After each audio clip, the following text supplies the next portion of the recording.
گزشتہ چند جمعوں سے سیرت النبی صلی اللہ علیہ وسلم کے پہلو کو لے کر ہم نے گفتگو کی. پھر شریعت مطہرہ انسان کی ولادت سے لے کر وفات تک اس کی رہنمائی کرتی، اس کے اوپر ہم بات کر رہے.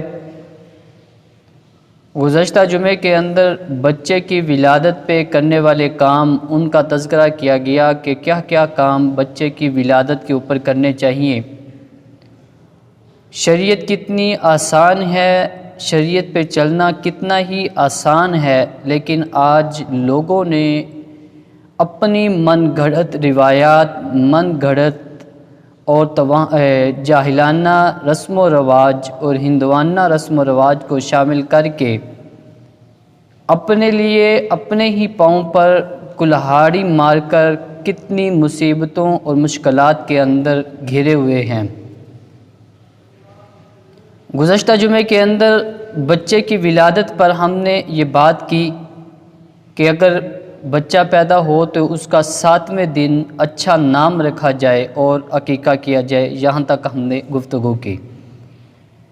نام کے بارے میں میں نے یہ بتایا کہ وہ لڑکا ہے تو اس کا نام ایسا نام نہ ہو جو غیر مسلموں کا شعار بن چکا ہو، کیونکہ آج بچہ پیدا ہوتا ہے تو سب سے پہلے یہ سوال کیا جاتا ہے کہ کوئی جدید، کوئی ایسا نام بتائیں کہ جو پہلے کسی کا نہ ہو، اور اس کے معانی کی طرف بھی زیادہ تر جانے کی کوشش نہیں کرتے. جو معانی کی طرف جانے کی کوشش کرتے ہیں تو پھر وہ یہ نہیں دیکھتے کہ یہ غیر مسلموں کا نام ہے یا مسلمانوں کا نام ہے. گزشتہ جمعے کے اندر میں نے یہ بات بھی کی تھی کہ اگر کسی نبی کا نام ہو لیکن غیر مسلموں کا شعار بن چکا ہو، ان ناموں کو بھی نہیں رکھیں گے، لیکن وہ نام رکھیں گے جو وہ نبیوں کے نام قرآن پاک میں رکھے ہوئے. جیسے کہ گزشتہ جمعے کے اندر بتایا داؤد علیہ السلام کو ڈیوڈ کا نام دیا جاتا ہے گزشتہ کتابوں کے اندر، لیکن ڈیوڈ آج کے زمانے میں نہیں رکھ سکتے کیونکہ غیر مسلموں کا شعار بن چکا ہے. مسلمانوں کا نام جو ہے وہ داؤد علیہ السلام ہے، نبی کا نام یہ ہے. پھر بچہ پیدا ہو تو عقیقہ 7ویں دن عقیقہ کیا جائے، اچھا نام رکھا جائے، عقیقہ کیا جائے. اگر بچی ہے تو بچی کا نام بھی اچھا نام جس کے معانی اچھے نکلتے ہوں وہ نام رکھا جائے، تاکہ بچے کے معانی جو ہے، نام جو ہے وہ بچے کے نام کے اوپر مرتب ہوتے ہیں. جیسے اگر آپ کسی بھی انسان کو پکاریں، اس کے ایسے نام کے ساتھ پکاریں، ایسے القاب کے ساتھ پکاریں جس کا معانی اچھا نہ ہو، تو وہ انسان کو پکار دیں گے تو وہ بھی آگے سے برانگیختہ ہو جائے گا، لڑنے جھگڑنے کے لیے تیار ہوگا. اس کی وجہ کیا کہ آپ نے اس کو ایسے لقب کے ساتھ پکارا ہے، یہ ایسی باز کے ساتھ پکارا ہے جو انسان جو ہے وہ پسند ہی نہیں کرتا. اگر آپ اسی انسان کو کسی اچھے الفاظ کے ساتھ پکاریں تو وہ خوشی کے ساتھ ہنستا مسکراتے ہوئے آپ کو جواب دینے کے لیے تیار ہوتا ہے. یوں ہی انسان کا نام جو ہے اس کا اثر اس کی ذات کے اوپر پڑتا ہے، کیونکہ جیسے ہم اب یہی سے سمجھ لیں کہ پکارتے ہیں تو وہ اچھا نہیں سمجھ رہا، تو جب اس کے معنی ہے تو اس کے بھی اثرات اس کے اوپر پڑتے ہیں. پھر عقیقہ کرنا، جو 7ویں دن جو ہے وہ عقیقہ کیا جائے. عقیقہ ہوتا ہے سر کے نو زوائد، جو بچہ ہوتا ہے، بچہ پیدا ہوا ہے، اس کے سر کے بالوں کو منڈوا کر جو ہے وہ عقیقہ کیا جائے. عقیقہ پہلی امتوں سے چلتا ہوا آ رہا ہے، شریعت مطہرہ نے اس کو برقرار رکھا، لیکن یہود کرتے تب تھے کہ جس وقت کوئی لڑکا پیدا ہوتا تو تب ایک اونٹ یا ایک بیل وغیرہ کوئی بھی ایک چیز کرتے، لیکن لڑکی پیدا ہوتے تو کچھ بھی نہ کرتے. تو شریعت مطہرہ کے اندر نبی کریم صلی اللہ علیہ وسلم نے یہ فرمایا کہ نہیں، عقیقہ کیا جائے. جب لڑکا پیدا ہو تو 2 بکرے کیے جائیں، لڑکی پیدا ہو تو 1 بکرا جو ہے وہ کیا جائے، کیونکہ بچی کے پیدا ہونے پر بھی خوشی منانی چاہیے. یہ بھی اللہ تعالیٰ کی طرف سے جو ہے وہ عطا کردہ ایک رحمت ہے، ایک نعمت ہے اللہ تعالیٰ کی طرف سے. اگر لڑکا پیدا ہوا ہے تو اس کی طرف سے بھی جو ہے وہ خوشی منانی چاہیے. لیکن یہود کا یہ تھا کہ وہ بچی پیدا ہونے کے اوپر تو کوئی بھی قسم کی جو ہے وہ خوشی نہ مناتے، لڑکے کے پیدا ہونے کے اوپر خوشی مناتے۔ پھر ان کے ہاں جو جانور کو ذبح کرتے تو اس کا خون لے کر بچے کے سر کے اوپر ملتے، تاکہ بچے کے جو سر کے ہے اس کے اندر سے کوئی جراثیم یا بیماریاں ختم ہو جائیں، ان کا یہ عقیدہ تھا۔ تو شریعت مطالعہ نے کہا کہ یہ حرام خون ہے، جب جانور کو ذبح کرتے ہیں اس سے نکلنے والا خون جو ہوتا ہے وہ حرام ہوتا ہے، اس کو کسی کام میں کسی استعمال میں نہیں لا سکتے۔ تو شریعت مطالعہ نے کہا اگر آپ چاہتے ہیں کہ بچے کے سر کے جو بال جب منڈواتے ہیں تو یا تو وہ خشکی ہے یا جلد کے خراب ہونے کا خدشہ ہے، تو زعفران کو پانی میں گھولیں، اچھے سے گھولنے کے بعد بچے کے سر کے اوپر مل دیں، تو یہ زعفران جو آپ بچے کے سر پہ ملیں گے اس سے بچے کی سر کی جلد جو ہے وہ خراب نہیں ہوگی۔ اس کے اوپر آج وہ تحقیقیں کی گئی ہیں، ڈاکٹر غزنوی نے جو ہے وہ مکمل ایک چیپٹر جو ہے وہ اس کے اوپر لکھا کہ زعفران کے کیا فوائد ہیں، کیا نقصانات ہیں، انہوں نے مکمل اس کے اوپر جو ہے وہ تحقیق کی۔ اور اس وقت بچی پیدا ہوتی تو پہلے زمانے کے اندر ہندوؤں کے ہاں بچی کو زندہ درگور کر دیا جاتا، اور آج بھی مکہ مکرمہ کے اندر وہ جگہ مخصوص نشاندہی اور اس کے چاروں گرد و نواح میں انہوں نے ایک بار لگائی ہوئی ہے جس جگہ پہ بچیوں کو زندہ درگور کرتے تھے، اس جگہ پہ آج بھی تعمیر نہیں کیا، وہ ایک نشانی اور عبرت کے لیے رکھا ہے کہ یہاں پر جاہلانہ رسم و رواج کے لیے بچیوں کو زندہ درگور کیا جاتا تھا۔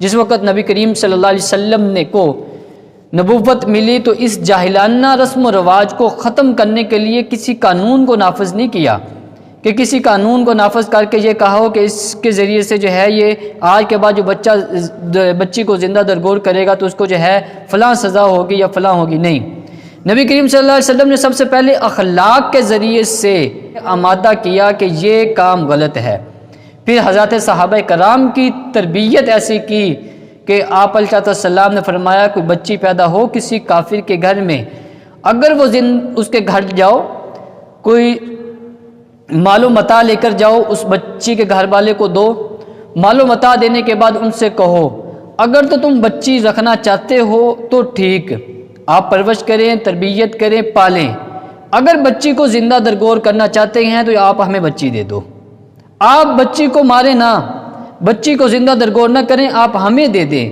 نبی کریم صلی اللہ علیہ وسلم نے یہ جو ہے وہ اخلاق کے ذریعے سے لوگوں کے گھروں کے اندر سے جو ہے وہ حضرات صحابہ کرام جاتے، مال و متاع اپنی جیب سے دیتے کہ یہ رکھ لو، اگر بچی کی پرورش آپ نے کرنی ہے تو بہت ہی اچھا ہے، اگر بچی کو آپ نے زندہ درگور کرنا ہے، زندہ دفن کرنا ہے تو پھر بچی ہمیں دے دو۔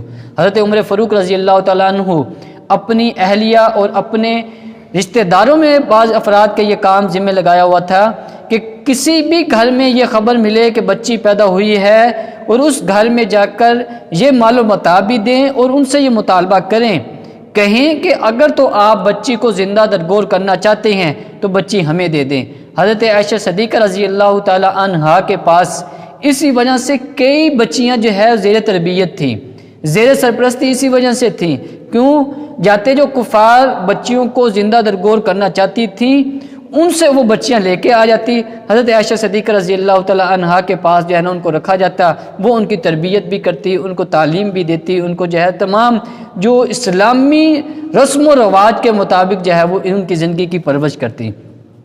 سیدنا عمر فاروق رضی اللہ تعالی عنہ کے گھر کے اندر بھی یہی ماحول تھا، اور یہ ایسا اخلاق کے ذریعے سے کفار کو اپنی طرف مائل کیا۔ ابوبکر صدیق رضی اللہ تعالیٰ عنہ کی زمانہ خلافت کے اندر، عمر فاروق رضی اللہ تعالیٰ عنہ کی زمانہ خلافت کے اندر، سیدنا عثمان غنی رضی اللہ تعالیٰ عنہ، سیدنا مرتضیٰ رضی اللہ تعالیٰ عنہم، ان حضرات کے زمانے کے اندر کوئی ایک واقعہ بھی ایسا رونما نہیں ہوا کہ جس میں بچی کو زندہ درگور کیا گیا ہو۔ نبی کریم صلی اللہ علیہ وسلم کی تربیت کا یہ اثر ہوا۔ وہاں سے چل کر تو وہ تو زمانے قریب کے تھے، عالمگیر رحمۃ اللہ علیہ کا زمانہ جو آتا ہے اس زمانے تک بھی کوئی ایک ایسا نہیں تھا کہ جو بچوں کو زندہ درگور کرے، کیوں کہ نبی کریم صلی اللہ علیہ وسلم نے تربیت ہی ایسی کر دی تھی کہ اس تربیت کے اندر کوئی ایک فرد بھی اس کام کے لیے تیار نہیں تھا کہ جو بچیوں کو زندہ درگور کر سکے. اور یہی وجہ ہے کہ شریعت مطہرہ نے آ کر آج کے جو جدید ماڈرن قسم کی عورتیں ہیں وہ کہتی ہیں کہ اسلام نے عورت کو دیا کیا ہے. سب سے پہلا جواب یہ ہونا چاہیے کہ اسلام نے عورت کو زندہ رہنے کا حق دیا ہے. اسلام نے آ کر عورت کو زندہ رہنے کا حق دیا ہے. اس سے پہلے اسلام سے پہلے عورت کو زندہ درگور کیا جاتا تھا. اور ہندوؤں کے ہاں یہ ہوتا تھا کہ عورت جو ہے عورت کو اپنا ہی جس کے ساتھ اس کا بیاہ ہوتا اسے وہ اپنا حق سمجھتا، جسے شریعت کے اصطلاح کے اندر کہا جاتا ہے کہ اگر کسی کے ساتھ کسی کا رشتہ ہوتا ہے یا شادی ہوتی ہے، وہ بیوی بنتی ہے تو مل کے بوزا نفسانی خواہشات کو پورا کرنے کے لیے اس کا حق ہے، گردن کا حق نہیں ہے. کہ یہ کہنا جیسے آج کل ہمارے زمانے کے اندر عرف کے اندر ایک بہت ہی بھیانک ناک جملہ چلتا ہے کہ یہ میری بیوی ہے، میں میری مرضی میں جو مرضی کروں. آپ کی بیوی ضرور ہے، لیکن بیوی ہونے کا مطلب یہ نہیں ہے کہ آپ اس کے اوپر ہاتھ چلانا شروع کر دیں، اس کو جو ہے ڈانٹ مارنا شروع کر دیں، اور جب موقع ملے جو ہے وہ اس کے اوپر جو ہے وہ ہاتھ چلاکی کریں اور اس کو جو ہے نا وہ مار پیٹ کریں. شریعت نے اس چیز کی آپ کو اجازت نہیں دی. شریعت نے جو اجازت دی ہے وہ مل کے بوزا کی اجازت دی ہے، نفسانی خواہشات کو پورا کرنے کی اجازت دی ہے. لیکن اس کا مطلب یہ نہیں ہے کہ آپ نکاح کے اندر بیاہ کے اندر لے کے آگے ہیں تو بیاہ میں لانے کے بعد آپ کا جو دل کرے، جو چاہے، جو من میں آئے وہ آپ اس بچی کے ساتھ، اس لڑکی کے ساتھ کرتے چلے جائیں اور یہ نعرہ لگاتے جائیں کہ یہ تو میری بیوی ہے، مجھے شریعت نے حق دیا ہے. شریعت نے یہ حق نہیں دیا. شریعت نے یہ حق ضرور دیا ہے، وہ آپ کی بیوی ہے، نفسانی خواہشات اپنے پورے کریں، میاں بیوی ہیں، آپس میں کمپرومائز کے ساتھ اپنی زندگی کو گزاریں، اتنا جو ہے نا شریعت نے حق دیا ہے.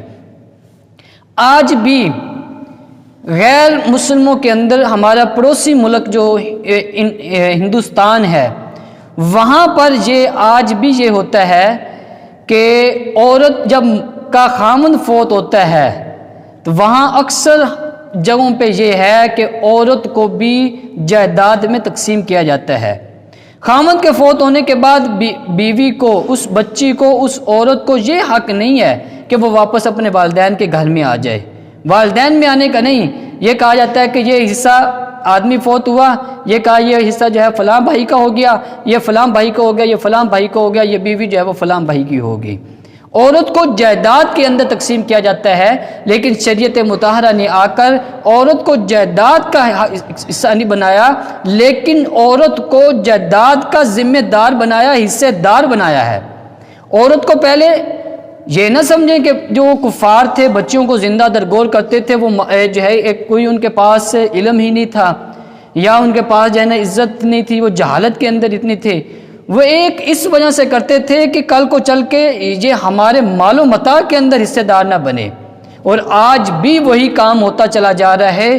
اس کی وجہ یہ کہ ہم جو لوگ بھی ہندوانہ رسم و رواج کو دیکھنے والے ہیں یا ہندوانہ میڈیا سے تعلق رکھنے والے ہیں، ان کے سوشل میڈیا کو استعمال کرنے والے ہیں، ان کے جو ہے دوسرے دیگر الفاظ کے اندر کہیں کہ ان کے ڈرامے فلمیں دیکھنے والے ہیں، وہی اثر و رسوخ، وہی الفاظ آج ہمارے بچوں کے ذہنوں کے اندر، دل و دماغ کے اندر بیٹھ چکے ہیں. کیونکہ اللہ تعالیٰ نے 2 کان دیے ہیں. یہ 2 کان یوں سمجھیں کہ 2 کان جو ہیں یہ محفوظ کرنے کی USB ہے، اور یہ اللہ تعالیٰ نے آنکھیں جو دی ہیں یہ کیمرہ ہے، اور یہ ذہن میں رکھے جو زبان دی ہے یہ اس کے اندر سے جو سپیکر ہے وہ ہے. ہم جو دیکھتے ہیں اسی کو اپنے دماغ کے اندر محفوظ کر لیتے ہیں، پھر وہی ہماری زبانوں سے اندر نکلتا ہے. اور آج بھی معاذ اللہ اگر پولیس والوں کا اور معاشرے کے چند جو اسلامی ذہن رکھنے والے ہیں ان کا ڈر نہ ہوتا تو آج بھی ہمارے زمانے کے اندر وہی ہوتا جو اہل عرب کرتے تھے، بچوں کو زندہ درگور کرتے تھے، زندہ قتل کر دیتے تھے. آج بھی ہمارے معاشرے کے اندر وہی کام ہوتا کہ بچیوں کو اور بچوں کو زندہ درگور کیا جاتا. لیکن وجہ کیا؟ اصل میں یہ ڈر اور خوف کیا یہ پولیس والوں کا یا اہل علم کے جو تانو ہیں، ان کی باتیں ہیں، ان کی وعیدیں جو قرآن و حدیث کے اندر ہیں، ان کی وجہ سے ہم بچے ہوئے. ورنہ دیکھنے میں دیکھیں گے، آپ معاشرے کے اندر دیکھیں گے کہ ایک بچی پیدا ہوتی ہے تو گھر کے اندر لڑائی جھگڑے شروع ہو جاتے ہیں کہ یہ بچی، پہلی بچی پیدا کر دیا آپ نے. عورت کو تان و تشنی دینا شروع کر دیا جاتا ہے. ساس اس کو زندہ رہنے کا حق نہیں دے رہی ہوتی. خامد جو ہے اس کے ساتھ باتیں اور لڑائی جھگڑے پہ اتر آتا ہے. ہم نے ایسے کئی واقعات بھی دیکھے کہ جب بچی پیدا ہوئی تو فوراً ہسپتال کے اندر ابھی وہ عورت میں ہے، ادھر سے خامد نے طلاق کا نوٹس لکھا بھی آپ کو طلاق ہے. کیوں؟ بچی پیدا ہوئی ہے. وہی زمانے جہالیت والے رسم و رواج، زمانے جہالیت والے کام جو ہے ہمارے عرف کے اندر آئے. کیوں؟ لیکن یہ پہلے تھا کہ پہلے لوگ کیا کرتے تھے کہ عورت کے اوپر یہ سارا ملبہ ڈالا جاتا تھا کہ عورت کی وجہ سے جو ہے نا وہ بچی پیدا ہوئی ہے. آج کی جدید سائنس نے یہ ثابت کیا ہے بچی کا پیدا ہونا مرد کی وجہ سے ہے. اس میں خرابیاں مرد کی ہیں.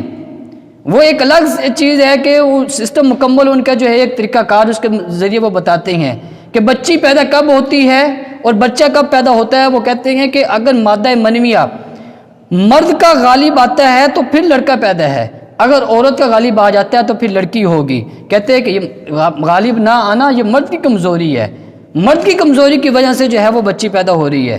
آج کی سائنس یہ کہتی ہے. لیکن یہ ذہن میں رکھیے گا، بچی پیدا ہو عورت کو یا مرد کو، دونوں کو آپ تان و تشنی نہیں کر سکتے، کیونکہ بیٹی اور بیٹے کا دینا یہ اللہ تعالیٰ کا کام ہے، کسی انسان کے بس کا کام نہیں ہے.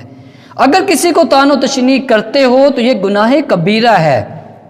اور نبی کریم صلی اللہ علیہ وسلم نے فرمایا کہ دو بچیوں کی جو پرورش کرے، اچھے سے پرورش کرے، ان کی رخصتی کرے، ان کی تربیت کرے، کل قیامت کے دن یوں انگلیاں کر کے کہا کہ ایسے کہ ہاتین مثل ہاتین، اس طرح میرے ساتھ قیامت کے دن ہوگا کہ میرے بالکل ساتھ میں وہ فرد ہوگا کہ جو قیامت کے دو بچوں کی پرورش کرے گا. مثل ہاتین، کہ مثل ان دو انگلیوں کے ہوگا، جیسے یہ دو انگلیاں آپس میں ملی ہوئی ہیں ایسے وہ میرے ساتھ مل کر ہوگا.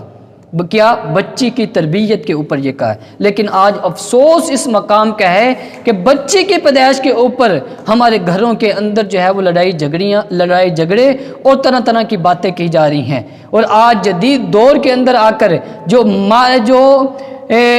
آزادی مارچ کا نکالتے ہیں یا حقوق نسواں کا نام دے کر جو ہے وہ دوسروں کو ورگلانے کی کوشش کرتے ہیں، ان کو یہ کہا جائے کہ اسلام نے جتنے حقوق دیے ہیں اس سے پہلے کسی نے حقوق نہیں دیے. اسلام نے آ کر عورت کو زندہ رہنے کا حق دیا ہے، اس سے پہلے اسلام عورت کو زندہ رہنے کا حق نہیں تھا. اسلام نے آ کر عورت کو وراثت کا حقدار بنایا ہے، اس سے پہلے عورت کو وراثت بنایا جاتا تھا. اگر آپ دیکھیں سورۃ النساء کی آیت نمبر 11، 12، 13 کا مطالعہ کریں، اگر وہاں پہ جو وراثت کے حقدار ہیں جو شریعت نے قرار دیے ہیں، ذوی الفروض جن کو کہا جاتا ہے، جس میں سے صرف 4 مرد ہیں، 8 عورتیں ہیں. شریعت نے کتنا پروٹوکول عورت کو دیا؟ وراثت میں 4 مرد ہیں اور 8 عورتیں جو ہیں وہ شریعت نے وہاں پہ ہیں کہ جن کو وراثت کے اندر حصہ دیا جائے گا. اس سے پہلے میں نے کہا عورت کو وراثت میں تقسیم کیا جاتا تھا، لیکن شریعت نے آ کر وراثت کا ذمہ دار جو ہے وہ عورت کو ٹھہرایا اور عورت کو جو ہے وہ مقام، وہ مراتب وہ دیے جو رہتی دنیا تک کوئی دے نہیں سکے گی.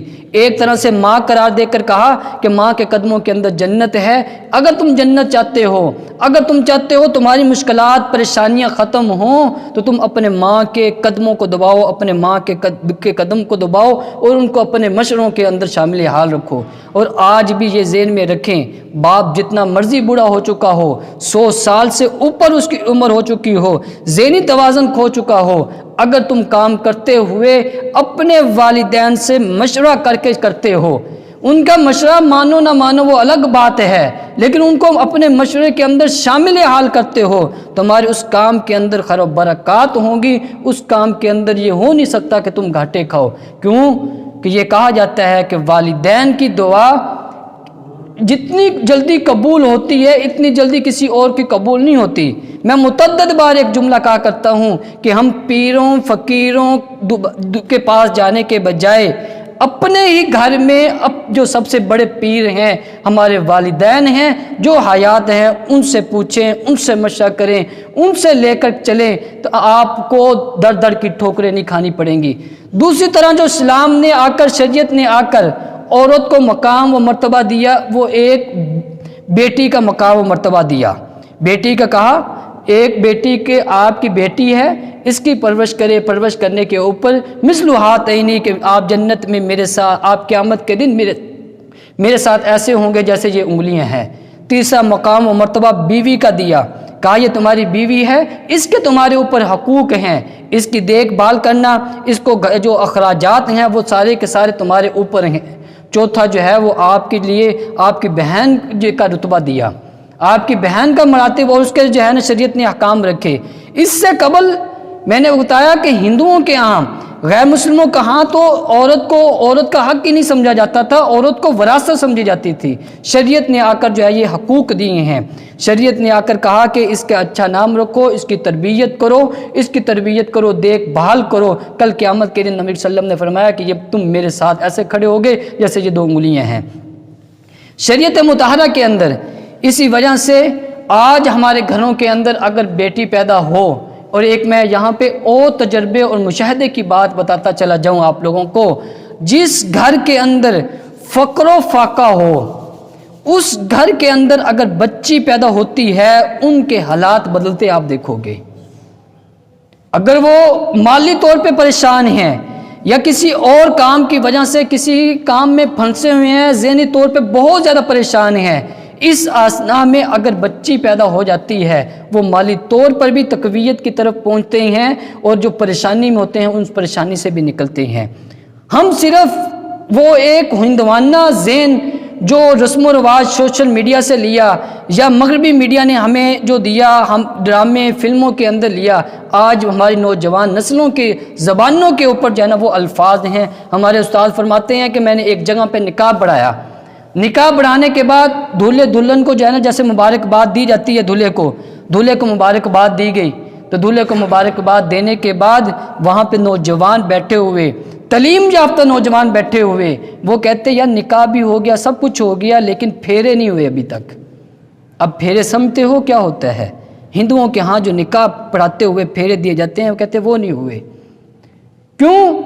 ہمارے ذہنوں کے اندر میں نے بتایا کہ یہ دماغ اور یہ کان، یہ USB کا، یہ ریکارڈر کا ایک حصہ ہے، آنکھیں کیا ہے، کیمرے کیا ہے، اور زبان جو ہے اس کا مائک اور ساؤنڈ ہے۔ ہم جو سنتے ہیں وہی ہم اپنی آنکھوں سے محفوظ کر رہے ہوتے ہیں، پھر انہیں کو ہم اپنی زبانوں سے نکال رہے ہوتے ہیں۔ اس کی سب سے بڑی خرابی اور وجہ کیا ہے کہ سیرت النبی صلی اللہ علیہ وسلم سے دوری، اور سیرت النبی صلی اللہ علیہ وسلم سے دوری ہونے کی وجہ اور یہ ہے۔ نمبر 3، عقیقہ کیا جائے۔ عقیقہ کرنے کے لیے بچی کے لیے 1 بکرا کریں، لیکن یہ ہے کہ شریعت مطہرہ نے آپ کو اتنی رخصت دی ہے۔ آج کل کے دور کے اندر کیونکہ ہسپتالوں کے چکر ہی اتنے لگا دیے جاتے ہیں اور وہاں پہ اخراجات اتنے ہو جاتے ہیں، ہر لوگ جو ہے وہ افورڈ نہیں کر سکتا کہ فوراً جو ہے نا عقیقہ کر سکے۔ غیر مستحب ہے، فرض واجب نہیں ہے۔ عقیقہ یہ حدیث مبارکہ کے اندر آتا ہے کہ جو ہے یہ بچے کی طرف سے جو ہے نا رہن رکھا ہوا ہے، اس عقیقے کی وجہ سے اس بچے کی پریشانیاں مصیبتیں جو ٹل جائیں گی۔ اور یہ عقیقہ آپ جب مرضی کریں، 6 ماہ بعد، سال بعد، جب بھی کریں گے، ایک جو عقیقے کی سنت ہے وہ ادا ہو جائے گی۔ ایک سنت ہے 7ویں دن کرنا، 14ویں دن کرنا، 21ویں دن کرنا، یہ حدیث کے اندر الفاظ ہیں۔ ایک سنت ہے نفس عقیقہ ادا کرنا، وہ آپ کی ادا ہو جائے گی۔ 7واں دن آپ 1 سال بعد کرنا چاہتے ہیں تو 7واں دن کو کیسے معلوم کریں گے؟ آپ بچہ پیدا ہوا ہے جمعے کے دن، آپ جمعرات کا دن جو ہے وہ عقیقہ کریں، وہ 7واں دن بنے گا۔ جمعرات کو پیدا ہوا ہے، بدھ کے دن عقیقہ کریں، وہ 7واں دن پیدا ہوگا۔ لیکن عقیقے کو بھی ہم نے اتنا مشکل بنا دیا ہے، اب اس سنت کو بھی ہم چھوڑتے ہوئے چلے جا رہے ہیں اور بچوں کے اوپر پریشانیاں لاحق ہو رہی ہیں۔ کیونکہ میں نے بتایا حدیث مبارکہ کے اندر آتا ہے کہ رہن رکھا ہوا ہے بچہ عقیقے کے بدلے میں، عقیقے کی وجہ سے اس کی پریشانیاں دور ہوں گی۔ عقیقہ کیوں مشکل ہوتا چلا جا رہا ہے؟ عقیقے کے اندر ہم نے رسم و رواج ہی اتنے شامل کر دیے کہ کیا عقیقہ ہوگا تو ہر گھر جو فلاں دعوتوں دو، فلاں گھر کے اندر بھی جو ہے نا وہ خالہ کو بھی فون کر دو، ماموں کو بھی فون کر دو، پھپھو کو بھی فون کرو، اور دوست احباب کو بھی فون کرو. ہر ایک نے آنا ہے تو سارے بچوں کے نئے نئے سوٹ سلے ہوئے ہوں. جس گھر میں آنا ہے پھر اس کی والدہ کے لیے بھی الگ سوٹ ہو، والد کے لیے الگ ہو، بچہ جو پیدا ہوا ہے اس کے لیے الگ ہو، پھر اس کے جو ہے وہ ایک جو لفافہ دینا وہ الگ ہو. پھر جو عقیقہ کر رہا ہوتا ہے اس کے لیے یہ ذہن میں ہوتا ہے ایک بکرا تو اتنے لوگوں کو بلایا ہے وہ پورا نہیں ہونے والا، چلو جی 3-4 بکرے کرو. اب 2-3 لاکھ روپے جو ہے نا وہ عقیقے کے اوپر لگ رہے ہیں، تو جس کی وجہ سے عقیقہ کرنا بھی مشکل ہو گیا، عقیقہ کرنا چھوڑ دیا، بچوں کے اوپر مصیبتیں آنی شروع ہوگی. عقیقہ نفس سنت طریقہ جو عقیقہ کا وہ اپنا لو. کیا ہے؟ قربانی کی طرح ایک جانور لو، جانور کو ذبح کر کے اپنے گھر کے افراد کو بلاؤ، یا اس گھر میں جو ہے ان کو کوئی تکلفات میں نہ پڑے. آپ گھر میں پکا کر بھی تقسیم کر سکتے ہو، اب کچا گوشت بھی جو ہے نا وہ گھروں کے اندر جو ہے نا وہ تقسیم کر سکتے ہو. آپ اپنے گھر کے اندر ہی بلائیں، دوسروں کو نہ بلائیں، اپنے بہن بھائیوں کو صرف بلائیں، وہاں پر پکائیں، ان کو کھلائیں پلائیں، دوسرا گوشت جو ہے نا وہ کوئی تقسیم کر دیں. نفس سنت ادا کر لیں عقیقے کی، بچوں کے اوپر سے پریشانیاں ختم ہو جائیں گی. بچوں کے اوپر پریشانیاں کس طرح کی؟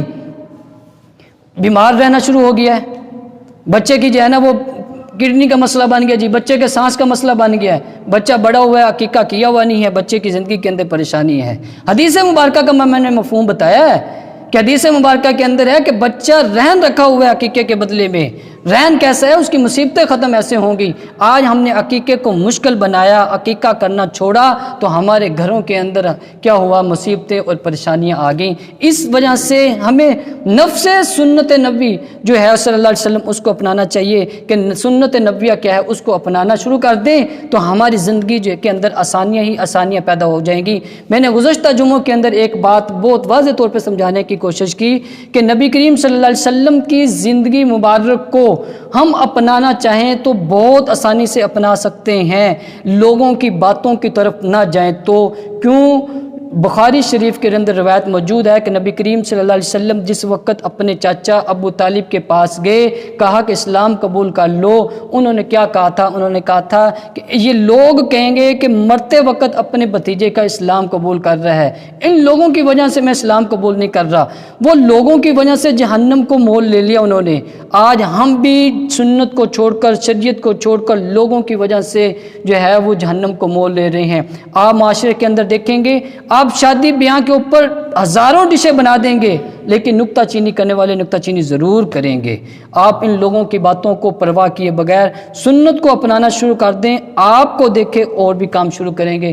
اللہ سے دعا ہے کہ اللہ تعالی ہمیں سنت نبی صلی اللہ علیہ وسلم کو اپنانے والا بنائے. وآخر دعوانا الحمدللہ.